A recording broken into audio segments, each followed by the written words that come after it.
Shalom, shalom, shalom, shalom, mes bien-aimés. C'est votre frère et c'est le prophète Abraham Romanel.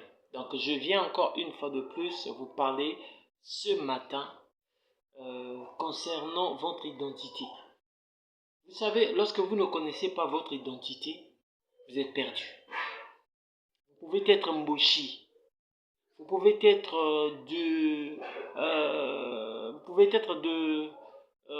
vous pouvez être vili. Mais lorsque vous êtes dans une contrée voisine où ce ne sont pas des vilis qui sont autochtones, lorsqu'on parlera de vos identités, frère, tu dois mentionner ton identité. Ceux qui ne mentionnent pas leurs identités, on reconnaît souvent ces moments-là, souvent lorsque ça chauffe dans un pays, où ça éclabousse quelque part, ou bien ça éclate quelque part, les gens courent par-ci par-là, de pêle-mêle, chacun veut retrouver sa patrie, et tu vas voir les gens reconnaître leurs origines, chercher d'où ils viennent pour aller se cacher, pour aller se mettre à l'abri. Parce qu'ils se disent que si je suis autochtone du Poul, et s'il y a quelque chose, je rentrerai dans le Poul et je me cacherai. C'est là où sont mes ancêtres, c'est là où je suis, c'est là où je demeure. Alléluia. Et là, il n'y a pas de problème avec quiconque qui connaît son identité. Ne soyez pas comme un lion qui grandit au milieu des brebis et qui mange comme des brebis, sachant pas son identité. La vie est fonction de ton identité. Si tu ne connais pas ton identité, tu es une personne perdue sur cette terre. Si tu ne connais pas qui tu es une personne perdue sur cette terre. Alors ce matin, nous allons scruter les Écritures et de reconnaître quelque chose qu'il faut que nous soyons. Et comment l'être. Ah, c'est très important. C'est très important. Écoutez, on va être bref aujourd'hui. Aujourd'hui, on va être bref et vous entendrez ce que l'Éternel a mis dans mon cœur aujourd'hui. Et il m'a dit de le parler, il m'a dit de le prononcer, il m'a dit de le proclamer. Il m'a dit que quiconque est sous le son de ma voix, écoutez ce message et prenez ce message en considération. Je vais vous démotiver un tout petit peu.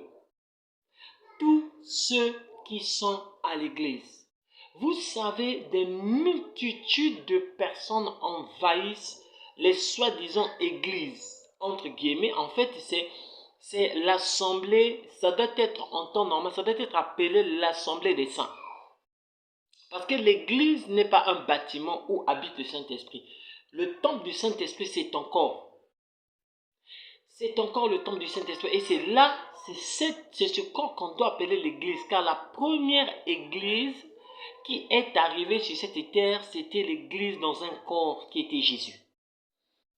Et la présence du Saint-Esprit est la présence de l'église.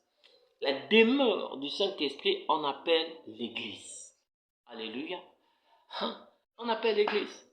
Et là, lorsque dans Actes chapitre 2, à partir du verset 11 jusqu'à 4, il y a un mouvement qui s'est passé. Et là, on a parlé du Saint-Esprit. Lorsque le Saint-Esprit est descendu, il y a eu des bruits par-ci, par-là, et il y a eu des langues de feu sur la tête de tout un chacun qui se trouvait sur la chambre haute. Il y avait du bruit. C'était vachement grand, c'était vachement puissant, et ils étaient tous remplis de puissance. Et la Bible dit qu'en sortant de là, l'église croissait. Alléluia. Ça veut dire qu'il y avait des multitudes de personnes qui venaient à l'église. Qui était une église? L'église d'abord, en une dimension de 2 ou 3 personnes, il est là, c'est le Saint-Esprit, ça veut dire l'église. Mais là, je parle de l'église, de la personne soi-même, habitant du Saint-Esprit ou demeure du Saint-Esprit. Alléluia. Alors, qui doit être habité par le Saint-Esprit? Qui doit être habité par le Saint-Esprit? C'est ça le plus grand problème. C'est ça. La Bible nous dit ceci dans le psaume 83. Le psaume 83. à partir du verset 6, 82. À partir du verset 6, il dit, j'avais dit, donc au préalable, j'avais dit, vous, vous êtes des dieux. Vous êtes des fils du Très-Haut. Cependant, vous mourrez comme des hommes. Vous tombez comme des princes quelconques. Vous, on parle de vous. On parle de vous. Vous êtes des dieux. Mais je veux te démotiver quelque chose. Je vais te dire quelque chose. Je sais que tu m'entends et tu vas être démotivé, mais écoute-moi jusqu'à la fin. Je vais t'annoncer une seule chose. Tu n'es pas un Dieu. Ouais, tu n'es pas un Dieu. Tu n'es pas encore un Dieu. La Bible dit, vous êtes des dieux. Mais toi, tu n'es pas encore un Dieu. Tu n'es pas encore un Dieu. Tu n'es pas encore un Dieu. Je vais dire, nous sommes des dieux. Nous avons été choisis dès le ventre de notre mère. Nous avons été établis, prophètes, des tas de choses. Oui, l'établissement du prophète. Et tu crois qu'on est prophète dès le ventre de sa maman? On a l'appel prophétique dès le ventre de sa maman. On n'est pas prophète. Être prophète, c'est une vie. C'est quand tu es appelé, tu dois marcher pour acquérir la vie. Et que tu sois prophète. Être prophète, c'est acquérir la vie prophétique. Tant que tu n'es pas, tu es juste appelé. Mais la Bible dit, beaucoup ont été prédestinés. On les a appelés. Et ceux qu'on a appelés, on a justifié. Beaucoup ont été prédestinés. Beaucoup sont des appelés. Mais peu sont des élus. C'est là la plus grande des choses. J'étais prédestiné. Tu pries au nom de Jésus. Au nom de Jésus, j'ai été prédestiné. Je suis prophète de ma vie. Je déclare, je suis prophète. Je déclare, je suis prophète. Prophète de ma destinée. Personne ne peut m'anéantir. Personne ne peut me briser. Personne ne peut me faire ceci. Personne. Ok, d'accord. Mais il faut le savoir. Ce n'est pas tout ce qui dit Seigneur, Seigneur hériteront le royaume. Mais non, il faut savoir le processus. Comment devenir un prophète? Ça veut dire comment devenir un Dieu. Comment devenir un prophète et comment devenir un Dieu. Faites très attention. J'aime plus des personnes qui prient, je suis un prophète. Non. Il faut marcher pour acquérir la vie prophétique. Il faut marcher pour acquérir la vie divine. La Bible nous dit, vous êtes des dieux. Il vous annonce que vous êtes des dieux. Ça, c'est le désir. Ça, c'est la volonté du Tout-Puissant. Il dit, vous êtes des dieux. Pourquoi? Vous n'êtes pas venus sur cette terre en s'amusant. C'est un plan divin que vous soyez sur cette terre. C'est pas au hasard. C'est pas un amusement. C'est pas c'est pas un acquis.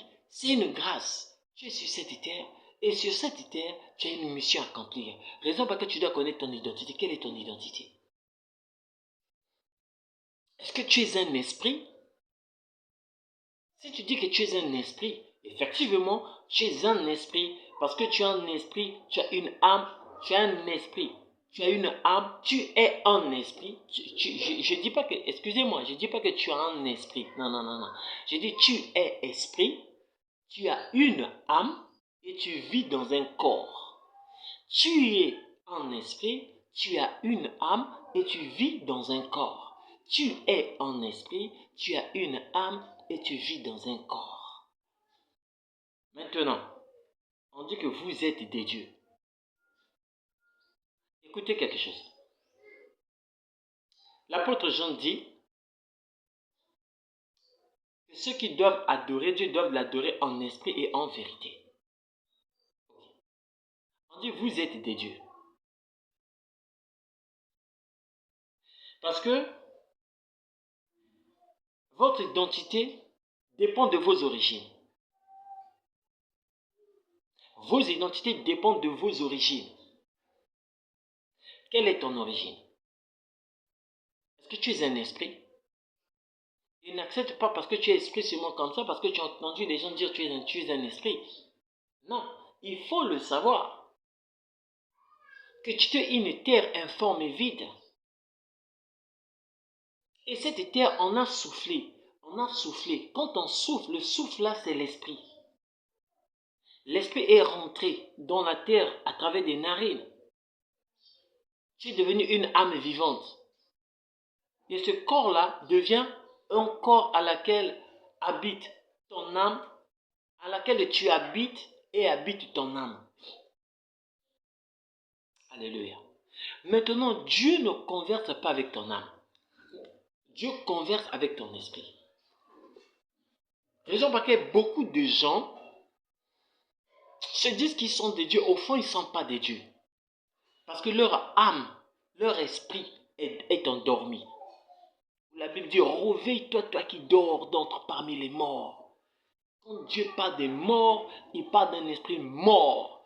Il parle d'une âme morte. Si ton âme est morte, ça veut dire que ton esprit est mort. Le jour que l'âme d'Adam était morte, l'esprit de Dieu était parti. Il n'avait plus la connexion de l'esprit de Dieu, d'où son esprit pouvait vivre en fonction de l'esprit qui vit éternellement. Et si l'esprit qui vit éternellement n'habite plus en lui, ça veut dire qu'il n'y a plus concordance, il n'y a plus accord, il n'y a plus il n'y a plus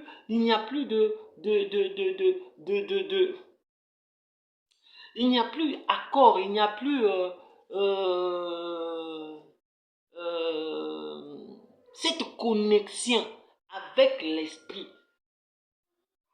Le diable ne connecte pas, ne fonctionne pas avec ton esprit. Le diable fonctionne avec ton âme. Il commence à fonctionner avec ta chair pour poser sur ton âme et de tuer ton esprit. Or, Dieu commence à causer avec ton esprit, il influence ton âme et ça se manifeste physiquement. Le diable commence à te proposer physiquement, ça fait un impact sur ton âme, ça tue ton esprit et ça se manifeste physiquement. Le Dieu commence à causer avec ton esprit, ça influence ton âme, ça se manifeste physiquement, au même moment ça se manifeste spirituellement dans ton esprit. Maintenant, c'est important pour toi. C'est beaucoup important pour toi d'avoir des songes et des visions. Important pour toi d'avoir des songes et des visions. Parce que Dieu doit parler par ton esprit. Il ne parle pas par ton âme. Il parle par ton esprit. Il faut écouter. Dieu parle par ton esprit. Dieu parle par ton esprit. Dieu est esprit et que tout ce qui veut l'adorer, l'adore en esprit. Ça veut dire l'esprit de Dieu en connexion avec ton esprit impacte ton âme et le réalise dans ta chair. Alléluia. La Bible le dit dans le livre de Joël. Aïe, aïe, aïe. On va être très court aujourd'hui dans le livre de Joël. Qu'est-ce que la Bible nous dit dans le livre de Joël? Joël, tu es où là? Joël, chapitre 2, le verset 28. Il dit, après cela, je répandrai mon esprit sur toute chair. Sur toute chair. Vos fils et vos filles prophétiseront, vos vieillards auront des songes et vos jeunes gens des visions. Alléluia. Vos jeunes gens auront des visions. Des visions. Mais vous voyez, quand l'esprit, il va répandre son esprit sur toute chair, ça veut simplement dire qu'il va incorporer les chairs. Il va habiter les chairs. Il va demeurer dans les chairs. Parce que l'esprit du voyant est un esprit prophétique. Quand tu dis vous prophétiserez, la prophétie est un esprit prophétique. Ah, my God. La prophétie vient de l'esprit prophétique. La vision vient de l'esprit prophétique. Les songes viennent par des prophètes. Quand je parle d'un prophète, je ne parle pas du ministère prophétique. Je parle du prophète en tant qu'établi et choisi par Dieu. Maintenant, comment feras-tu afin que ce que Dieu déclare dans Joël chapitre 2 au verset 18 au verset 28 au verset 29, comment feras-tu que cela se réalise?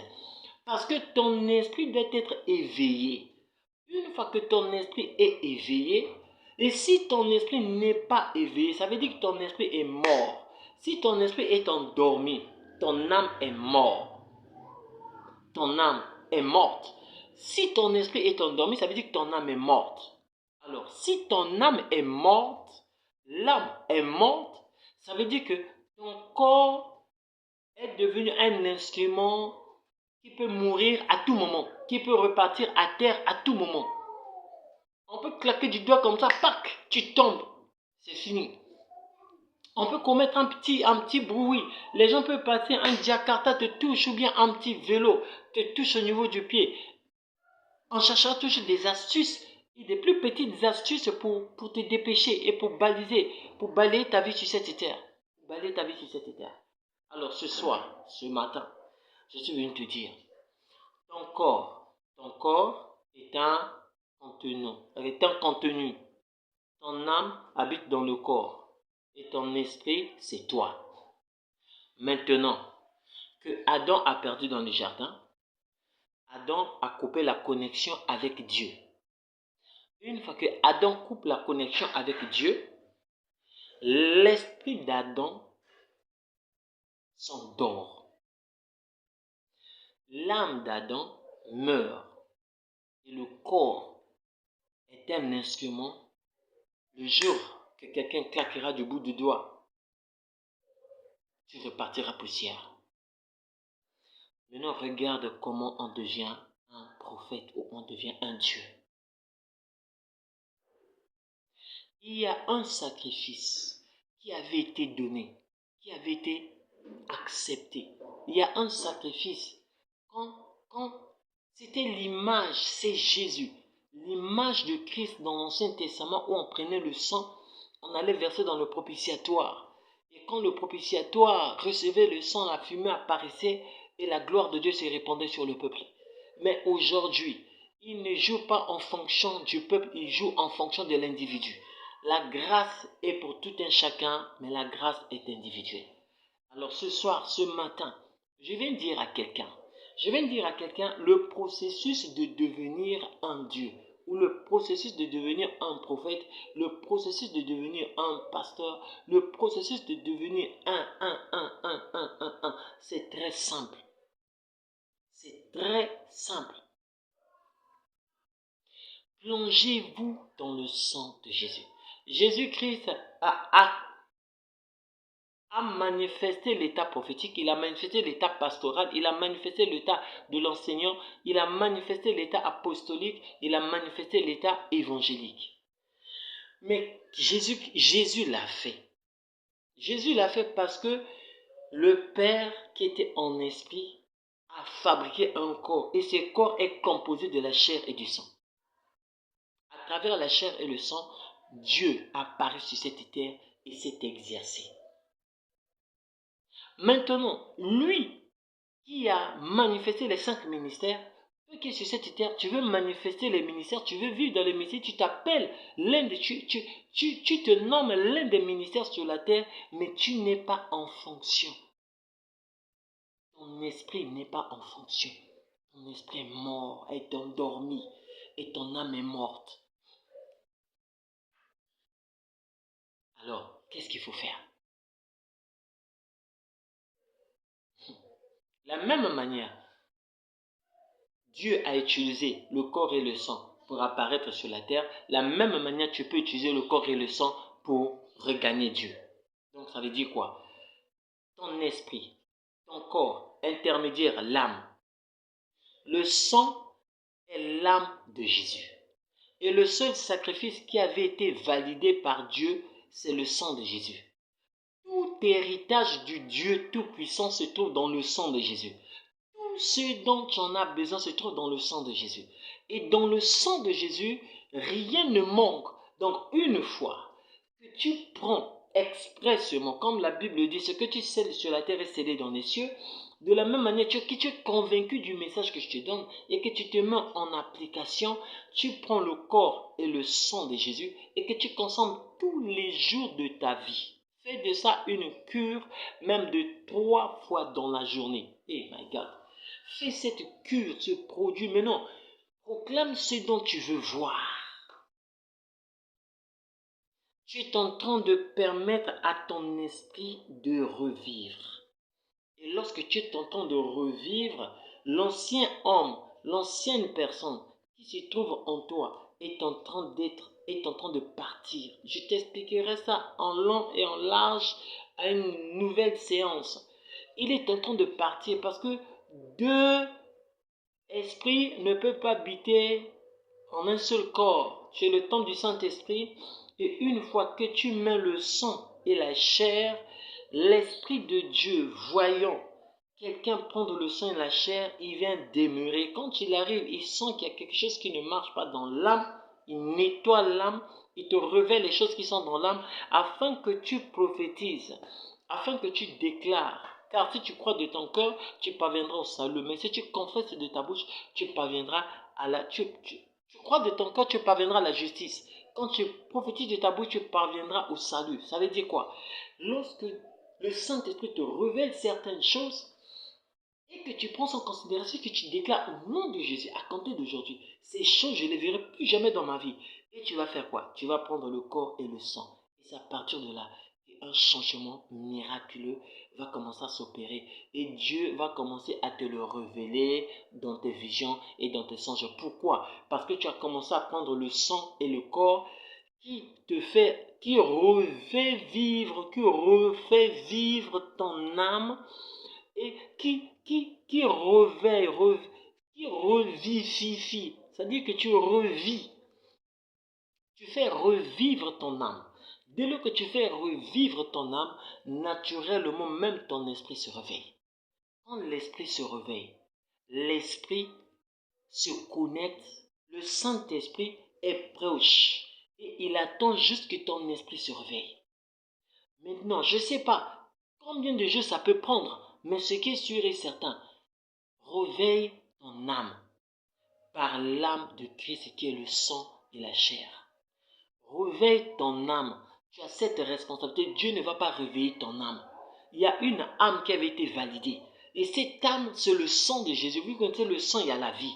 Le sang, il y a la vie. Quand tu es à l'hôpital, il te manque de sang, on te met un bon du sang. Le sang, il y a la vie. Je reviens en forme. On ne va pas t'ajouter la chair, mais on va t'ajouter le sang. Donc, raison pour laquelle, quand il y a un seul sang, une seule chair qui avait été validée dans le ciel. Donc tout genou fléchit et toute langue doit confesser qu'il est Seigneur sur cette terre. Alors lorsque tu t'abreuves et que tu manges la chair et tu bois le sang, naturellement, tout ce qui est état d'âme de ta vie est en train de passer en état de jugement.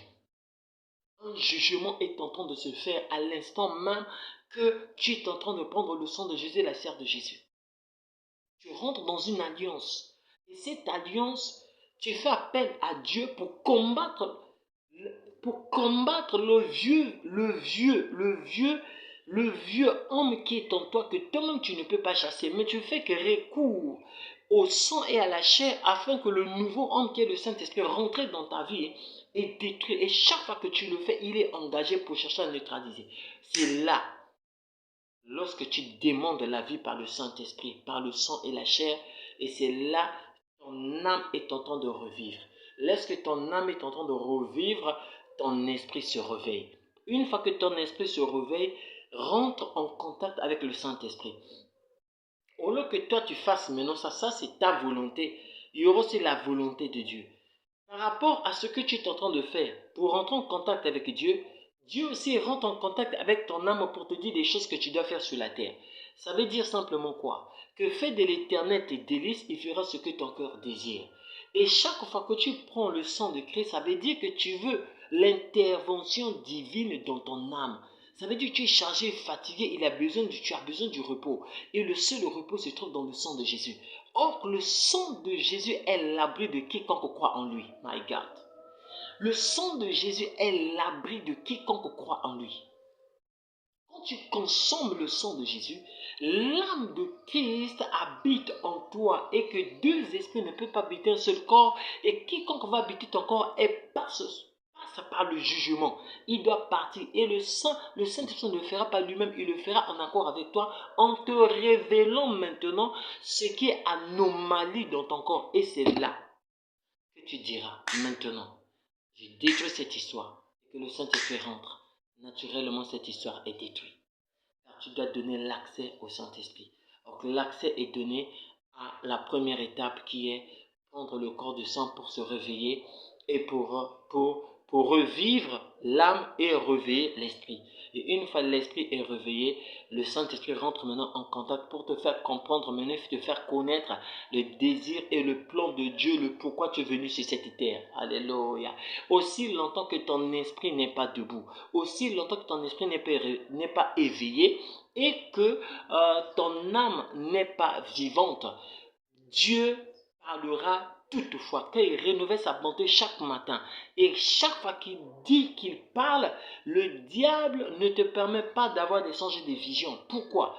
Parce qu'il ne veut pas ton évolution. L'évolution, la vie, le succès, l'élévation sur cette terre dépend de message du Dieu Tout-Puissant sur cette terre, car ton parcours avait été déjà tracé par Dieu. Et une fois que ce Dieu-là te donne l'orientation de toutes ces choses, à travers le sang et la chair, tu vas de gloire en gloire et personne ne peut arrêter ton parcours dès aujourd'hui et pour toujours. Personne n'arrêtera ton parcours.